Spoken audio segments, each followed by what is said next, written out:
Hello students, next lecture पे आते हैं electromagnetic induction and alternating current unit में। और देखिए, आज वाला टॉपिक काफ़ी इम्पोर्टेंट है एंड टॉपिक है दैट इज सेल्फ इंडक्शन। समझेंगे बहुत ध्यान से। That is self induction.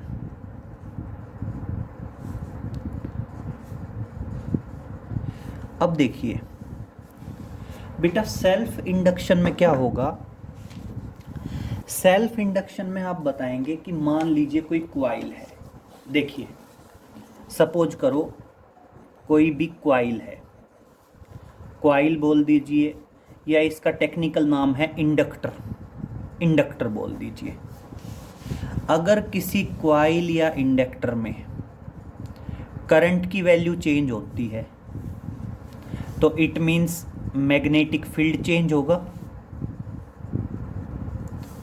Current change होता है तो मैग्नेटिक फील्ड चेंज होगा, मैग्नेटिक फ्लक्स भी चेंज होगा। तो इस कॉइल में क्या प्रोड्यूस्ड होगा? इंड्यूस्ड ईएमएफ प्रोड्यूस्ड होगा। क्लियर? यही तो था इलेक्ट्रोमैग्नेटिक इंडक्शन में, हमने यही तो बताया था कि जब किसी कॉइल में करंट की वैल्यू चेंज हो या फील्ड की वैल्यू चेंज हो या फ्लक्स की वैल्यू चेंज हो तो उस कॉइल के अंदर एक इंड्यूस्ड ईएमएफ प्रोड्यूस्ड होता है।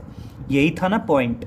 अब समझिए, लेंज लॉ में क्या बताया था कि जो इंड्यूस्ड ईएमएफ प्रोड्यूस्ड होगा वो अपोज करेगा, चाहे तो कह दीजिए चेंज इन मैग्नेटिक फ्लक्स का अपोज करेगा, चाहे कह दीजिए मैग्नेटिक फील्ड के चेंज का अपोज करेगा, और चाहे कह दीजिए आप करंट के चेंज का अपोज करेगा। बिल्कुल बेटा, यही पॉइंट होता है सेल्फ इंडक्शन।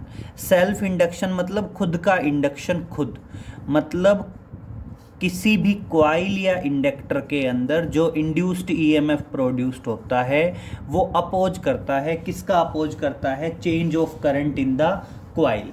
तो देखिए, सेल्फ इंडक्शन क्या बताएंगे? सेल्फ इंडक्शन में आप बता देंगे, पेज को मैं दो पार्ट में सेपरेट कर रहा हूं।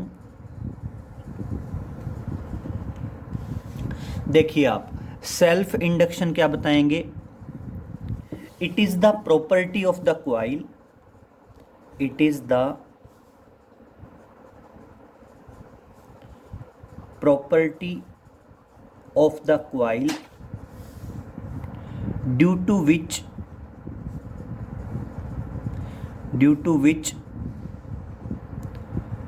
induced EMF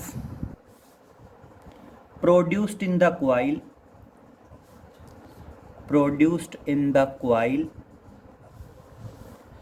opposes the change of current in the coil। आ गया समझ में?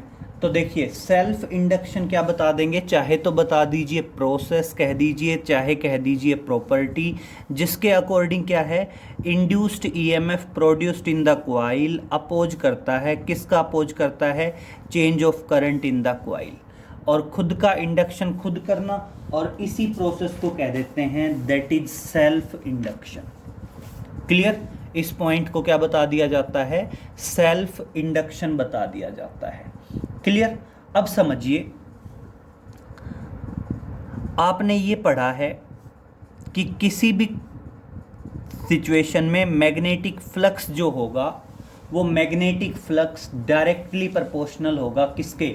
That is current flowing in the coil. तो क्या बताओगे? Magnetic flux link with the coil, phi यहाँ पे क्या है? Magnetic flux link with the coil is directly proportional to the amount of the current flowing in the coil. Clear? और यहाँ से देखिए, प्रोपोर्शनलिटी कांस्टेंट आया L, और क्या आ गया? Phi is equal to Li। Clear? यहाँ पे जो L है प्रोपोर्शनलिटी कांस्टेंट, और इस प्रोपोर्शनलिटी कांस्टेंट को बताया जाता है that is coefficient of self induction. क्या बताया जाता है, कोफिशिएंट, जो सेल्फ इंडक्शन प्रोसेस हम पढ़ रहे हैं इसका कोफिशिएंट है ये, और या फिर इसको बोल देते हैं that is self inductance, that is self inductance. Clear? या तो कह दीजिए कोफिशिएंट ऑफ सेल्फ इंडक्शन या फिर कह दीजिए that is self inductance. Clear? अब यहां से देखिए आप क्या बताओगे,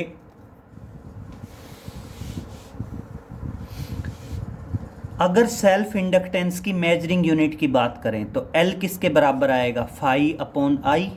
फाई क्या है, फ्लक्स। फ्लक्स की मेजरिंग यूनिट क्या होती है, फ्लक्स की मेजरिंग यूनिट होती है वेबर, यही होती है ना फ्लक्स की मेजरिंग यूनिट। फ्लक्स की मेजरिंग यूनिट क्या बता रखी है, फ्लक्स की मेजरिंग यूनिट होती है वेबर, और आई का मतलब क्या है, करंट। तो देखिए यहाँ समझिए एक बार, आप कह रहे हैं phi is equal to L I, तो एल किसके बराबर आ गया, फाई बाई आई। अब बेटा कई पॉइंट हैं, फाई फ्लक्स, फ्लक्स की मेजरिंग यूनिट है वेबर और करंट की क्या है, एम्पियर, तो सेल्फ इंडक्टेंस की मेजरिंग यूनिट क्या हो गई, वेबर पर एम्पियर। या फिर देखो फ्लक्स की मेजरिंग यूनिट होती है टेस्ला मीटर स्क्वायर। फ्लक्स क्या होता है, फ्लक्स होता है magnetic field into area, magnetic field की टेस्ला और एरिया की मीटर स्क्वायर, तो फ्लक्स की measuring unit tesla metre square and upon क्या आ गया, एरिया। और बेटा सबसे पहले फ्लक्स के बारे में बताया था हेनरी ने, और इसीलिए हम इसकी मेजरिंग यूनिट हेनरी भी बोलते हैं, कैपिटल एच से डिनोट कर देते हैं, दैट इज हेनरी।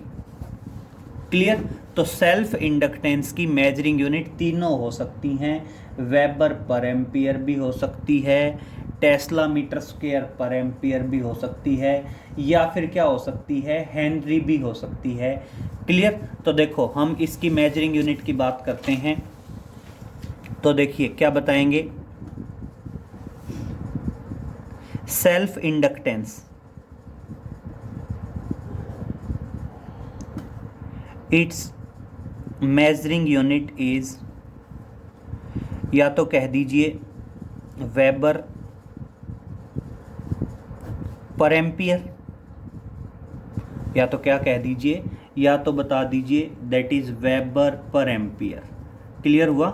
हम इसको वेबर पर एम्पियर भी बोल सकते हैं, या मैग्नेटिक फ्लक्स की मेजरिंग यूनिट होती है टेस्ला मीटर स्क्वायर। आप चाहो तो मैग्नेटिक फ्लक्स की मेजरिंग यूनिट दूसरे तरीके से भी बता सकते हैं भाई, या तो ये हो ही गई that is weber per ampere, इसको लिख दीजिए that is W B into ampere minus 1। ठीक है, एक ही बात है। या फिर मैग्नेटिक फ्लक्स की मेजरिंग यूनिट होती है टेस्ला मीटर स्क्वायर, और अपॉन एम्पियर है ऊपर आएगा तो tesla metre square ampere minus 1, और या फिर बोलते हैं henry, that is henry, HENRY, HENRY, Henry.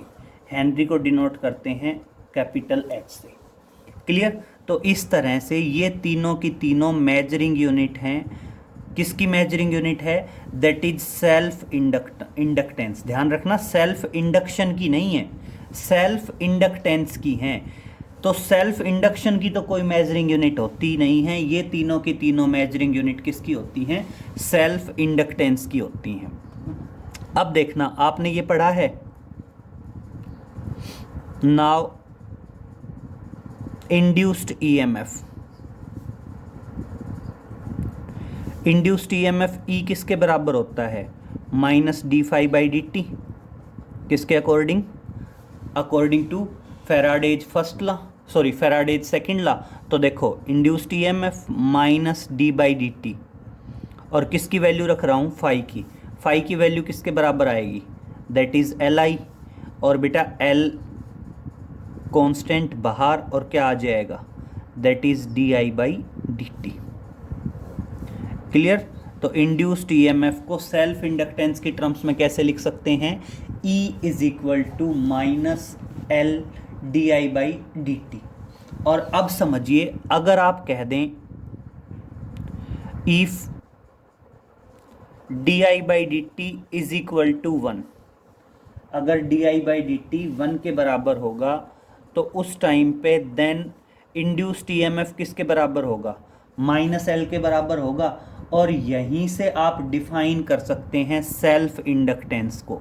तो आप क्या बता सकते हैं, self inductance in a coil is equal to, तो देखो क्या बताएंगे, self inductance of a coil is equal to induced EMF produced in the coil if rate of change of current in the coil is 1, मतलब rate of change of current in the coil is unit. तो देखना क्या बताएंगे, आप लिखेंगे self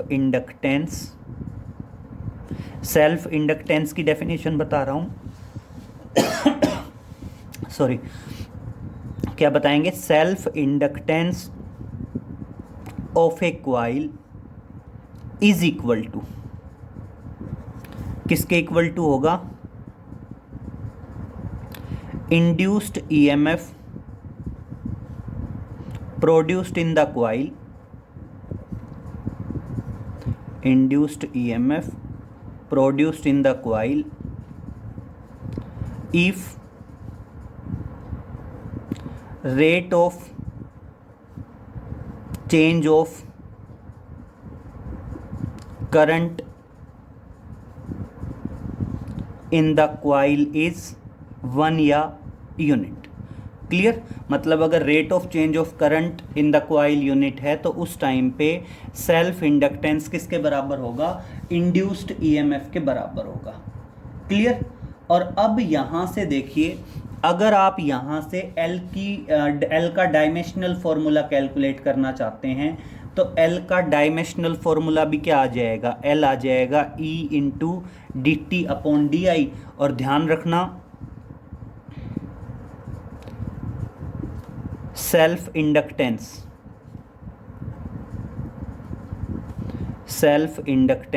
L किसके बराबर आ जाएगा, सेल्फ इंडक्टेंस L बराबर आ जाएगा -E अपॉन कह सकते हैं di/dt। क्लियर, और यहाँ से अगर मैं डायमेंशनल फॉर्मूले की बात करूँ तो सेल्फ इंडक्टेंस का डायमेंशनल फॉर्मूला होगा that is M1L2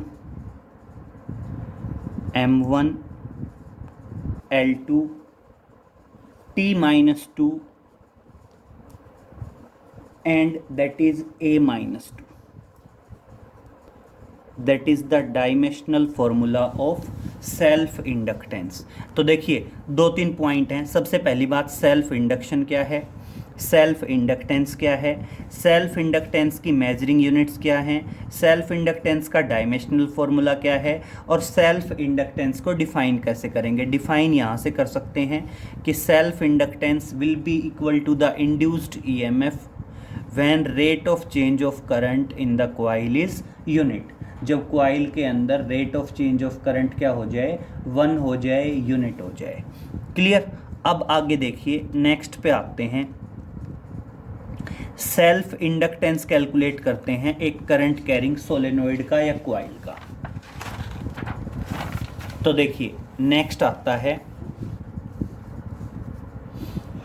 calculate self inductance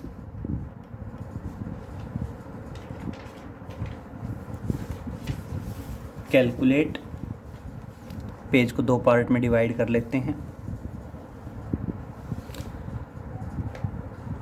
calculate self inductance, हमने सेल्फ इंडक्टेंस कैलकुलेट करना है किसका, of a long solenoid, of a long solenoid carrying current, carrying current. अब समझिए बेटा, सोलेनोइड कह दीजिए या कॉइल कह दीजिए, एक ही तो बात है। जब किसी आप कॉइल को वाउंड करते हैं हेलिक्स की फॉर्म में तो वो अपने आप में क्या हो जाता है, सोलेनोइड हो जाता है। आप कह सकते हैं कोई भी सोलेनोइड है, ठीक है। मान लीजिए ये कोई भी सोलेनोइड है और इस सोलेनोइड में क्या फ्लो कर रहा है, करंट फ्लो कर रहा है। क्लियर। मान लीजिए ये करंट है और आई करंट फ्लो कर रहा है। तो देखिए सबसे पहले लिखेंगे इंट्रोडक्शन। इंट्रोडक्शन में क्या आएगा, कंसीडर ए सोलेनोइड एस। हम एक सोलेनोइड कंसीडर करेंगे S, whose length is L, जिसकी लेंथ क्या है, एल है, रेडियस क्या है, आर, और एरिया क्या है, ए। बेशक डायरेक्ट एरिया पे कह दीजिए, जिसकी लेंथ क्या है, एल, जिसका एरिया क्या है, A, in which current flowing is I, current flowing is I,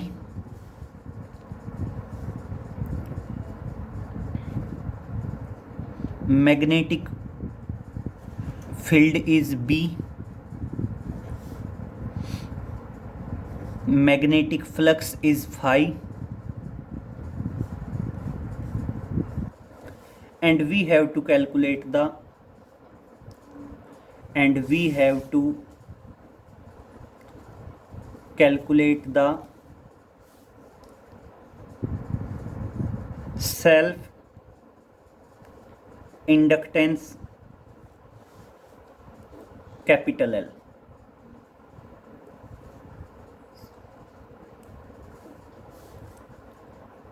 If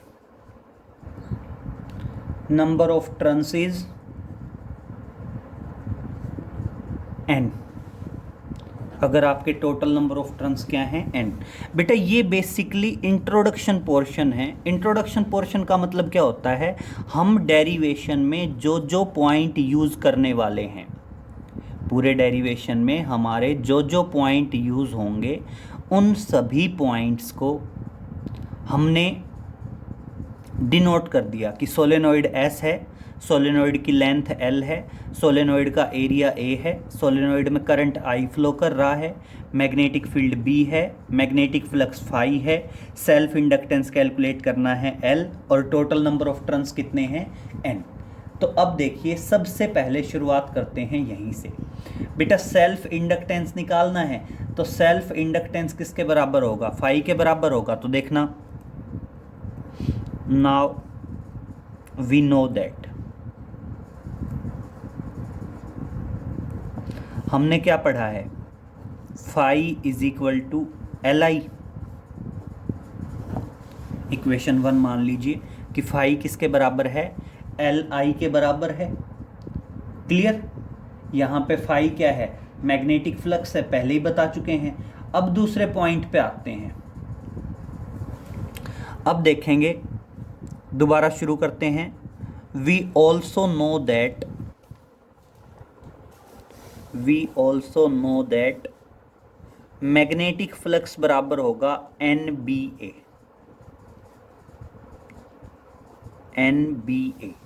ये समझिए बेटा, ये स्टेप इंपॉर्टेंट है। हमने ये पढ़ा है मैग्नेटिक फ्लक्स होता है मैग्नेटिक फील्ड इनटू एरिया, लेकिन अगर नंबर ऑफ टर्न्स n हैं तो एक टर्न के लिए तो होगा b इंटू ए, और n नंबर ऑफ टर्न्स हैं तो क्या आ जाएगा, NBA आ जाएगा। क्लियर होगा।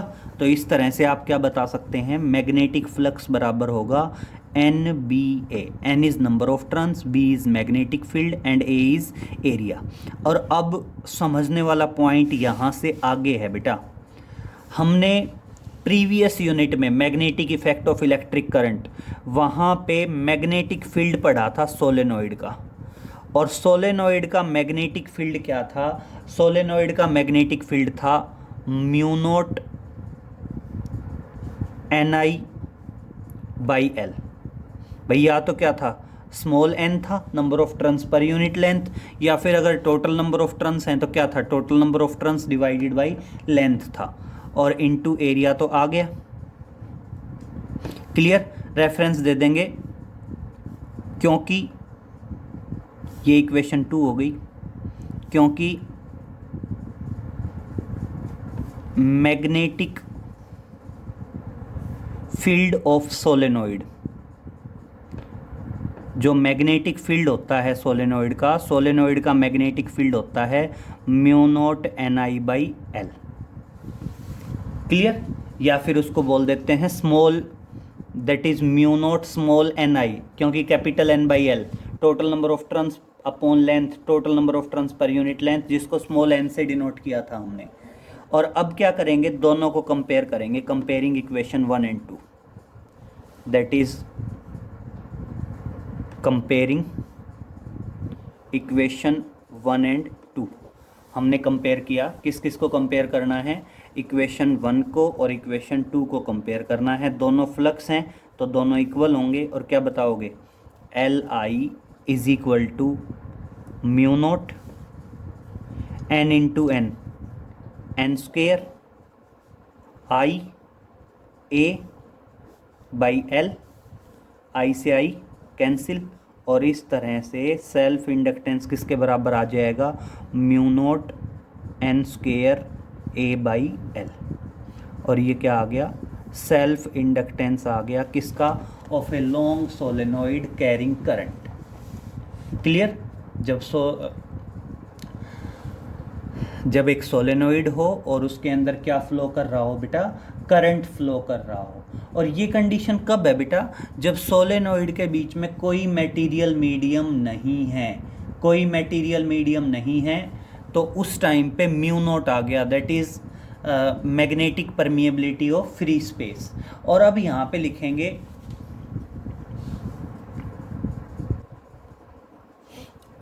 If there is a magnetic material in the solenoid, there is magnetic material in the solenoid, that is magnetic material in the solenoid। और अगर सोलेनोइड के अंदर कोई मैग्नेटिक मटेरियल हो तो म्यू नॉट की जगह क्या आएगा, म्यू आएगा।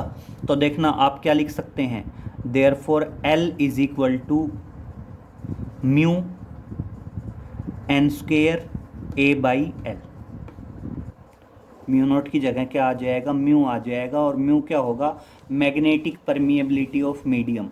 और आपने ये पढ़ा है relative permeability, mu R, mu R किसके बराबर होता है, that is mu by mu naught, relative magnetic permeability है ना।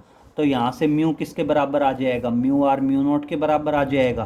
तो आप इसको ये भी लिख सकते हैं, that is mu R mu naught n square A by L. ये भी क्या है, सेल्फ इंडक्टेंस है जब सोलेनोइड के अंदर कोई मैग्नेटिक मटेरियल प्रेजेंट हो, when there is magnetic material in the solenoid. जब सोलेनोइड के अंदर क्या प्रेजेंट है, कोई मटेरियल मीडियम प्रेजेंट है। क्लियर? आ गया समझ में? तो ये क्या आ गया, ये आ गया, हमने सेल्फ इंडक्टेंस कैलकुलेट किया। किसका सेल्फ इंडक्टेंस कैलकुलेट किया, of a long solenoid carrying current. अब यहाँ पे एक चीज़ देखिए, अगर मैं कह दूं कि सोलेनोइड के अंदर नंबर ऑफ टर्न्स डबल कर दिए जाएं तो सेल्फ इंडक्टेंस की वैल्यू कितने टाइम्स हो जाएगी, 4 टाइम्स। अगर सोलेनोइड का एरिया डबल कर दिया जाए तो सेल्फ इंडक्टेंस की वैल्यू क्या हो जाएगी, डबल। अगर सोलेनोइड की लेंथ डबल कर दी जाए तो सेल्फ इंडक्टेंस की वैल्यू क्या हो जाएगी, हाफ। तो इस फॉर्मूले से रिलेटेड इस टाइप के कई ट्रिकी क्वेश्चन बन सकते हैं। चले नेक्स्ट पे। अब देखिए नेक्स्ट पॉइंट पे आते हैं, नोट में डालेंगे।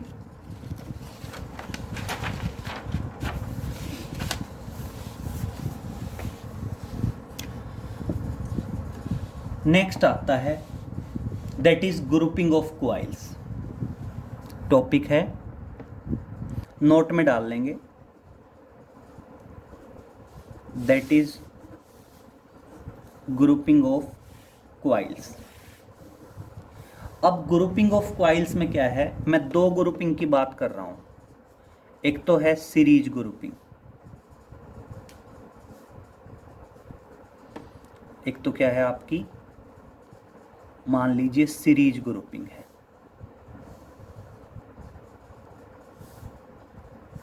क्लियर। और एक मान लीजिए आपकी क्या है, पैरेलल ग्रुपिंग है। एक मान लीजिए आपकी क्या है, दैट इज पैरेलल ग्रुपिंग। दोनों पॉइंट्स को समझेंगे एक बार। दूसरा क्या मान लीजिए आपके पास है पैरेलल ग्रुपिंग।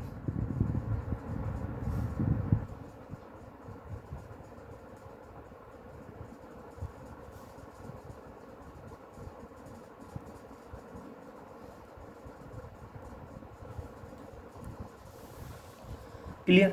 मान लीजिए ये इंडक्टर है या क्वाइल है जिसके इंडक्टेंस की वैल्यू है L1, L2, L3। मान लीजिए L1, L2 और L3। क्लियर। और ये दो अरेंजमेंट हैं जिसमें एक तो क्या है, that is coils are in series, that is series grouping, and second one क्या है बेटा आपकी, दैट इज पैरेलल ग्रुपिंग। अब यहां पे ना दो पॉइंट हैं। एक पॉइंट तो क्या है, if these are separated with each other, मतलब ये एक दूसरे से क्या है, काफ़ी ज़्यादा दूर सेपरेटेड हैं। काफ़ी ज़्यादा दूर सेपरेटेड होने का मतलब क्या है, ये एक दूसरे के इन्फ्लुएंस में नहीं है, ये म्यूचुअल इंडक्शन अप्लाई नहीं कर सकते। तो या ये क्या बता सकते हैं, these inductors are sufficient distance apart. तो देखो क्या बताओगे, दीज क्वाइल्स कह दीजिए या इंडक्टर्स कह दीजिए, क्वाइल्स कह दीजिए या इनको क्या कहा जा सकता है, इंडक्टर्स आर, दीज क्वाइल्स या inductors are sufficient distance apart, that is sufficient distance apart. इसका मतलब क्या है, सफिशिएंट डिस्टेंस अपार्ट, बेटा इसका मतलब है कि ये एक दूसरे से काफ़ी दूर हैं और एक दूसरे को म्यूचुअल इंडक्शन प्रोड्यूस नहीं कर सकते। हम इससे नेक्स्ट टॉपिक में आएंगे म्यूचुअल इंडक्शन में, वहाँ मैं दोबारा से रिपीट कर दूंगा क्या पॉइंट हैं। बाकी फ़िलहाल टाइम ये मान लीजिए कि ये एक दूसरे से सफिशिएंट डिस्टेंस अपार्ट हैं और एक दूसरे के ऊपर कोई म्यूचुअल इंडक्शन नहीं लगा सकते। तो बेटा सीरीज में तो सीधी सी बात है, क्या आएगा, that is L1 plus L2 plus L3। Clear. और अगर मैं पैरेलल की बात करूं तो पैरेलल में आएगा 1/LP is equal to 1/L1 plus 1/L2 plus 1/L3। आप एक तरह से इसको बिल्कुल रजिस्टेंस की तरह समझ सकते हैं, जिस तरह से रजिस्टेंस की सीरीज पैरेलल अरेंजमेंट है, बिल्कुल उसी तरीके से आप इसको भी समझ सकते हैं। क्लियर। तो अब देखिए ये दो पॉइंट आ गए। वैसे भी आप सेल्फ इंडक्टेंस क्या करते हैं, इंड्यूस्ड ईएमएफ इंटू DI/dt कहते हैं। बेटा पैरेलल में होगा तो ईएमएफ सेम होगा, सीरीज में होगा तो rate of change of current same होगा, DI/dt। तो ये दोनों रिजल्ट आप ध्यान में रखेंगे grouping of inductors and series में और पैरेलल में। लेकिन ये कब है, जब वो एक दूसरे से सफिशिएंट डिस्टेंस अपार्ट हों, एक दूसरे को म्यूचुअल इंडक्शन का कोई फैक्टर ना दे पाएँ। अदरवाइज यहाँ पे म्यूचुअल इंडक्शन का फैक्टर और इंक्लूड हो सकता था। क्लियर। अब चलो इसी से रिलेटेड कुछ क्वेश्चंस करने की कोशिश करते हैं। चलो एक बात करते हैं, find the change in current in the inductor. पहला न्यूमेरिकल करते हैं, एक एग्जांपल करने की कोशिश करते हैं। देखिए क्या है, find the change in current in the inductor, find the change in current in an inductor, find the change of current in an inductor of 10 Henry. बेटा अभी अभी बताया था इंडक्टेंस की मेजरिंग यूनिट क्या है, 10 हेनरी है। तो मतलब इंडक्टेंस की वैल्यू दे रखी है, which the EMF in which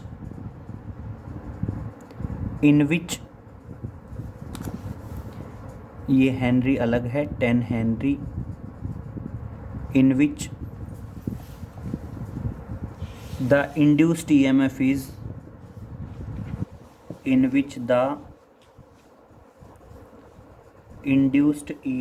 is 300 volt in 10 raised to the power -2 seconds. Clear. And कहता है also find out the change in magnetic flux. Also find out the magnetic flux.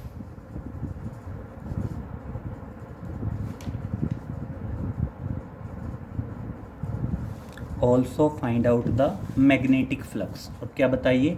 Magnetic flux भी बताइए. तो देखना, अब सबसे पहले हम बात करते हैं क्या क्या चीज़ें हमें गिवन है. हमें सेल्फ इंडक्टेंस गिवन है. सेल्फ इंडक्टेंस कितनी गिवन है? 10 हेनरी. हमें इंड्यूस्ड ईएमएफ गिवन है. कितना है induced EMF? That is 30 volt. और हमें चेंज ऑफ टाइम गिवन है कि कितने टाइम में? 10 raise to the power -2 seconds में. तो इसका मतलब किसकी वैल्यू गिवन है? dt की वैल्यू गिवन है. और अब क्या कह रहा है? क्या फाइंड आउट करिए? Change of current find out करना है. एक तो di फाइंड आउट करना है, चेंज ऑफ करंट. और दूसरा क्या फाइंड आउट करना है? Magnetic flux. दूसरा क्या फाइंड आउट करना है? मैग्नेटिक फ्लक्स फाइंड आउट करना है. तो देखिए, हम बात करते हैं सबसे पहले जो हमने फॉर्मूला पढ़ा था, इंड्यूस्ड ईएमएफ किसके बराबर होगा? -L di/dt. वैसे भी देखो बेटा, एक बात अगर मैं बताऊं ना, तो यहाँ पे ये जो माइनस का साइन है ना, ये माइनस का साइन शो करता है कि E is the induced EMF. और अगर ऑलरेडी E इंड्यूस्ड ईएमएफ है तो इस माइनस का कोई लॉजिक है नहीं. तो न्यूमेरिकल सॉल्व करते वक्त माइनस प्लेस करने की ज़रूरत नहीं है, क्योंकि यहाँ पे माइनस का साइन शो करता है कि this E is the induced EMF.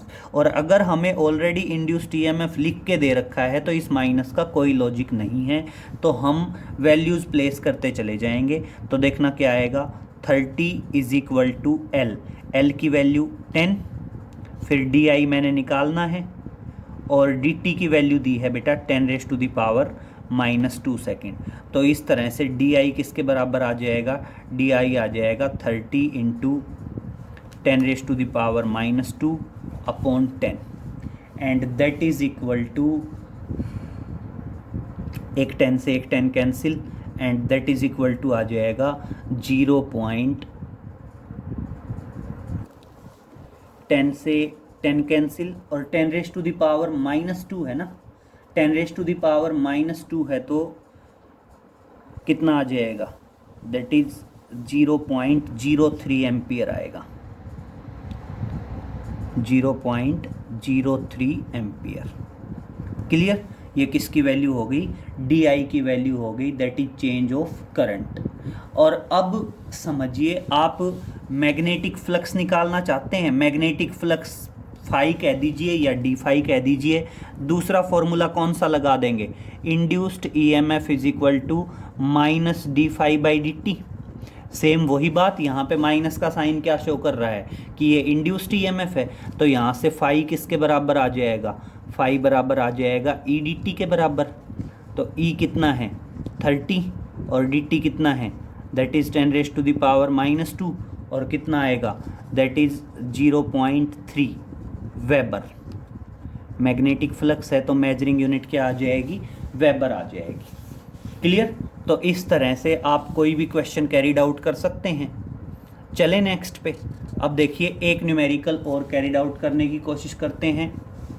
वैसे इस तरह से हम बहुत सारे न्यूमेरिकल्स कैरीड आउट कर सकते हैं. तो देखिए, नेक्स्ट की बात करते हैं. नेक्स्ट क्वेश्चन पे आते हैं. मान लीजिए हम नेक्स्ट क्वेश्चन कह रहे हैं,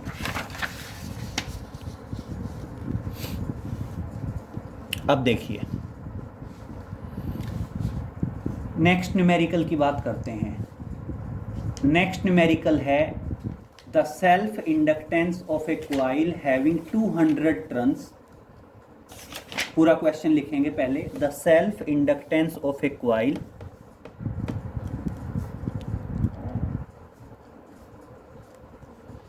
the self inductance of A coil,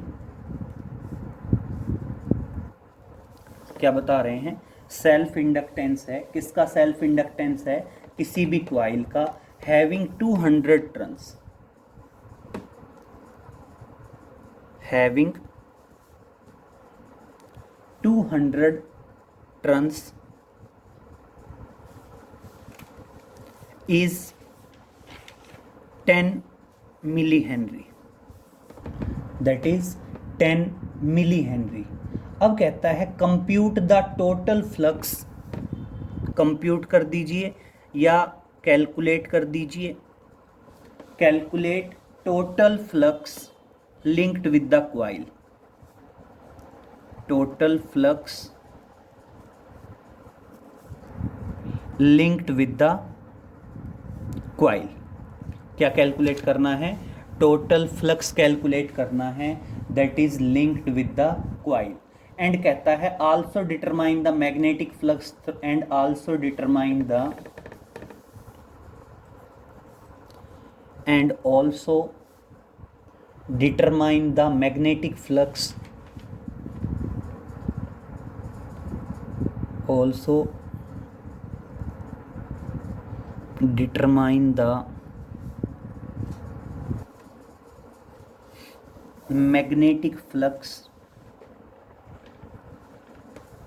also determine the magnetic flux through the cross section of the coil, through the cross section of the coil corresponding to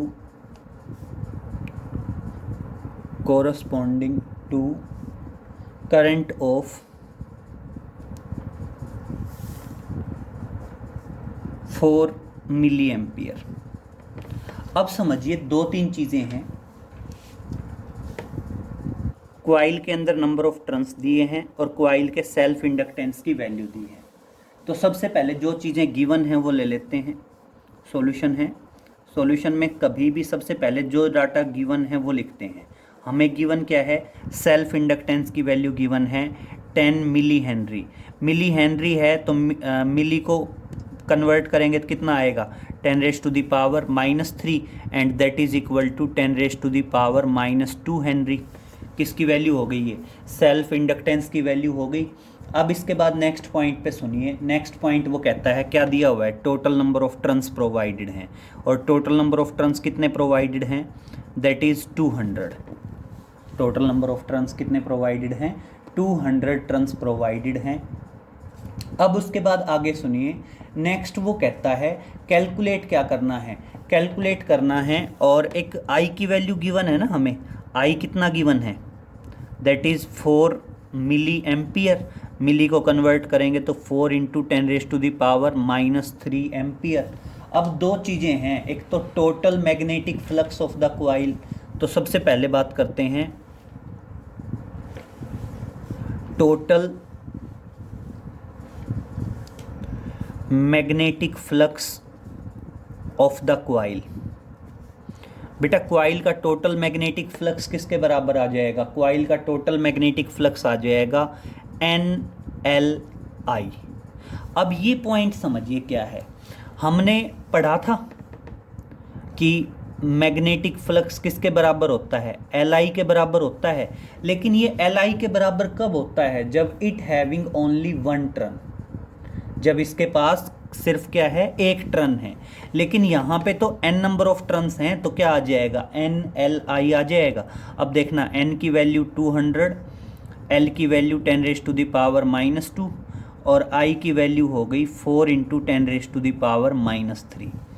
अब देखिए ये 2 कैंसिल और क्या आ गया, 8 into 10 raise to the power -3 and that is in weber.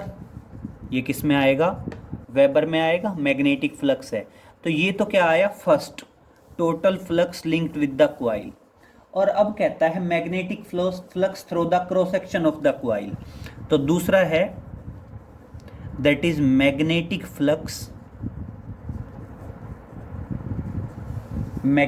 flux through the cross section of the coil, through the cross section of the coil. और ध्यान रखना through the cross section of the coil क्या होता है, magnetic flux of each turn, magnetic flux of each turn, magnetic flux of each turn. तो देखना magnetic flux of each turn क्या आएगा, total flux divided by the number of turns. तो total flux क्या है 8 इंटू 10⁻³ और number of turns कितने हैं 200। तो बेटा 2 से 2 4 और ये ऊपर जाएगा तो कुल मिला के क्या आ जाएगा 4 इंटू 10⁻⁻5 वेबर आ जाएगा। क्लियर, ये क्या आ गया, ये आ गया आपका magnetic flux through the cross section. ये क्या आया, आपके मैग्नेटिक फ्लक्स की वैल्यू आई, और किसके मैग्नेटिक फ्लक्स की value I, through the cross section I, कि किसी भी क्रॉस सेक्शन के थ्रू जो मैग्नेटिक फ्लक्स है उसकी वैल्यू आ गई। क्लियर। एक इसी पे देख लीजिए, एक कई बार क्या आता है मैग्नेटिक फ्लक्स के क्वेश्चन भी आ जाते हैं। एक कई बार क्या है इसी से रिलेटेड मैग्नेटिक फ्लक्स के क्वेश्चन आ जाते हैं, जरा ध्यान से देखेंगे। मान लीजिए हम कहते हैं the magnetic flux through a coil, तो देखो क्या कहता है, नेक्स्ट न्यूमेरिकल है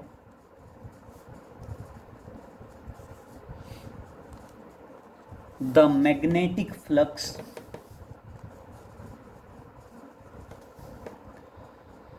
through a coil, magnetic flux through a coil perpendicular to its plane, perpendicular to its plane and directed into the paper, and directed into the paper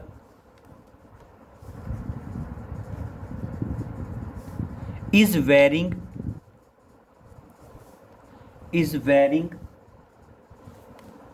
according to the relation, is varying according to the relation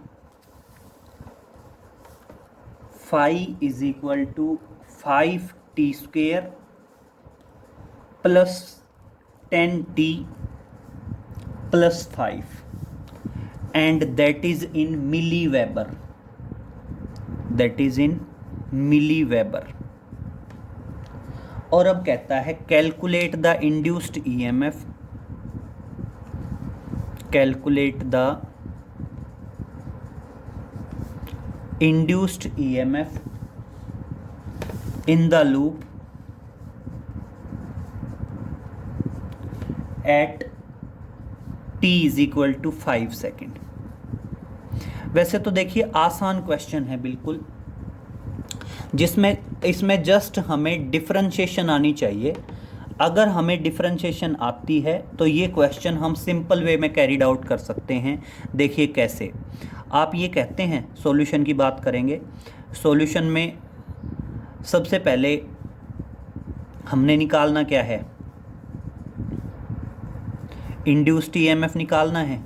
induced EMF किसके बराबर आएगा, that is -d∅/dt होता है, लेकिन minus का मतलब तो क्या होता है कि वो इंड्यूस्ड ईएमएफ को शो कर रहा है। तो पहले ही इंड्यूस्ड ईएमएफ बता दिया तो माइनस लिखने की ज़रूरत नहीं है, d∅/dt करना है। तो अब देखना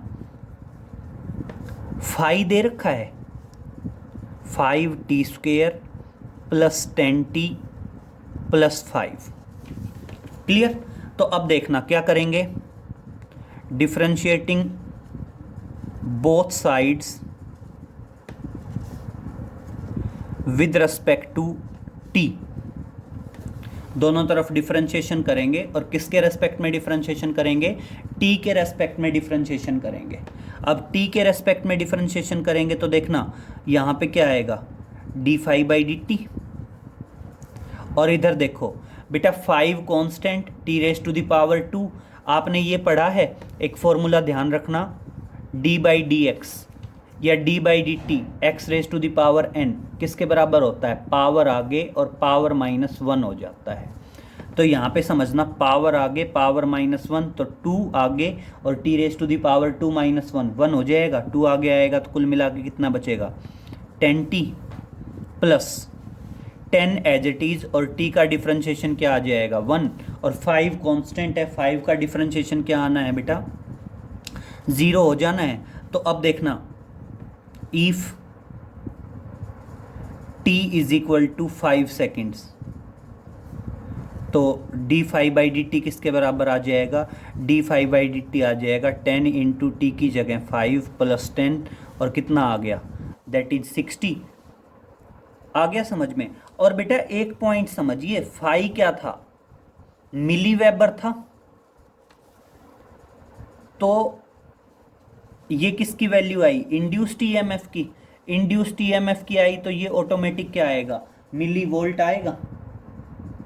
क्लियर। तो इस तरह से आप क्या कह सकते हैं, देयरफॉर जो इंड्यूस्ड ईएमएफ है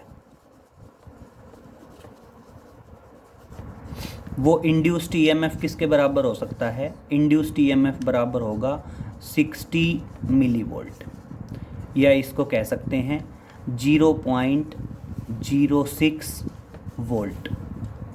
क्लियर। ये ऐसे भी तो हो सकता है यार, milli volt 10 raise to the power -3 volt, और फिर इसको करें तो 0.06 वोल्ट भी तो लिखा जा सकता है। क्लियर। तो इस तरह से क्या आएगा, इस तरह से अगर आपको कभी भी मैग्नेटिक फ्लक्स की वैल्यू दे रखी हो तो जस्ट उसका डिफरेंशिएशन कैरीड आउट करके आप क्या कर सकते हैं, इंड्यूस्ड ईएमएफ भी निकाल सकते हैं। और इंड्यूस्ड ईएमएफ को एक तरीके से ऐसे भी कैलकुलेट किया जा सकता है अगर फ्लक्स की वैल्यू दे रखी हो। और इससे जस्ट अभी हमने जो पहले वाला क्वेश्चन डील किया है, उस पहले वाले क्वेश्चन में जस्ट किसकी वैल्यू थी, rate of change of current दे रखा था, तो वहाँ इंड्यूस्ड ईएमएफ का ये फॉर्मूला भी लग सकता है LDI/dt। क्लियर। बस ध्यान रखना इंड्यूस्ड ईएमएफ है तो यहाँ भी नेगेटिव आएगा, यहाँ भी नेगेटिव आएगा, और वो नेगेटिव साइन आपको क्या शो करता है, नेगेटिव साइन हमें शो करता है कि जो इंड्यूस्ड ईएमएफ है वो अपोज करता है, किसका अपोज करता है, that is rate of change of magnetic flux का अपोज करता है। अब इसी से रिलेटेड कुछ पॉइंट्स और देखते हैं, सेल्फ इंडक्टेंस से ही रिलेटेड। एक तो सबसे पहला पॉइंट देखिए, एक क्वेश्चन पे और आते हैं, एक क्वेश्चन और देख लीजिए।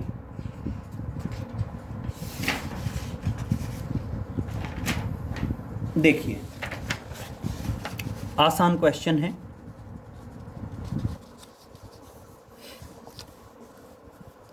मान लीजिए हम कहते हैं the self induction of a air cored inductor, the self induction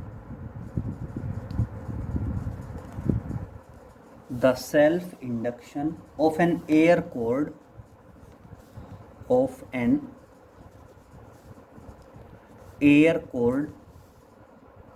inductor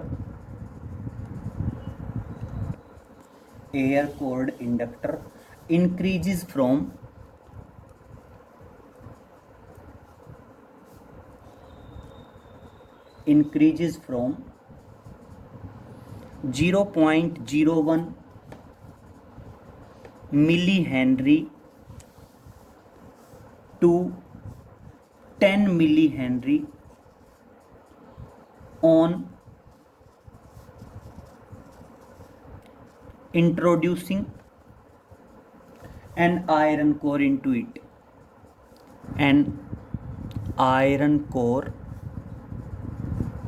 into it, what is the relative permeability, what is the relative permeability of core used, of core used. हमने क्या बतानी है, जो कोर हमने use किया है उस core की परमिएबिलिटी बतानी है।